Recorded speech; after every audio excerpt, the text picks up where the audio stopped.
The new Indigo disc trailer is out, and something that we've all been thinking for a while is getting closer and closer to confirmation. While we'll have to wait until next year to actually know, for now we can always do a little bit of the good old speculation. So hey, I'm not so ace trainer, and what about syncing with your Pokemon?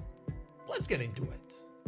During the new trailer for the Pokémon Scarlet and Pokémon Violet DLC, we were introduced to a pretty interesting new feature. You can now sync with your Pokémon and literally play as that Pokémon. Run around, sneak on wild Pokémon, battle them. And this isn't just for the cute ones we saw in the trailer. No, according to Japanese previews and screenshots, this is for every single Pokémon available. I have talked about this before multiple times, but it is very common for Pokemon to bring us a feature on a smaller scale, a bit of a prototype to test the waters, only to then bring it to us on a larger scale on a future game.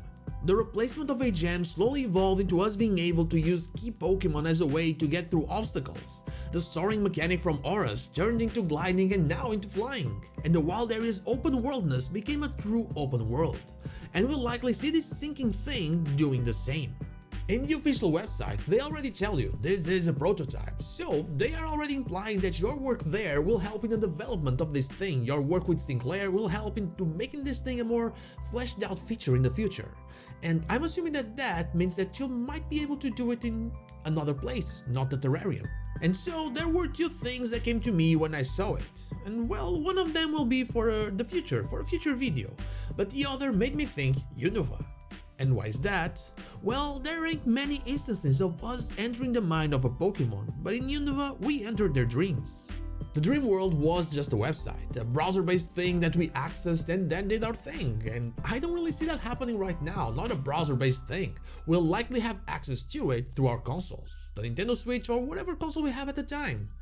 And while they could release a new app like Pokemon Home, I don't see them adding another one to the mix. Sinclair and Fennel working together would make it so the Dream World could still be a thing, and then we could enter the dream of our Pokemon and play as them in the world of dreams, running around, planting berries, exploring, finding hidden ability Pokemon, and maybe even doing more, since the Dream World might play a bigger role now than it did in the past. After all, dreams appear to be important for Gen 9, and we did enter the Dream World through the Sea Gear, more specifically the game Sync. But that's not all. There are two other things in this trailer that make me think that yeah, UNOVA is upon us again. And I know Gen 5 is basically 100% confirmed, blah blah blah. After all, we are there already. But these two things basically seal the deal for me.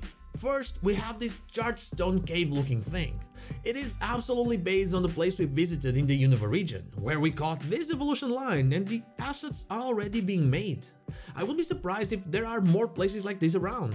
After all, whatever game comes next is already very far into development. And then, it's this little feature we got here with a new ribbon and trading Pokemon with people we've met along the way. When we throw them out into battle, we get the Iono's Magnemite thing, and I feel like the only time this was truly relevant was when we had N's Pokemon.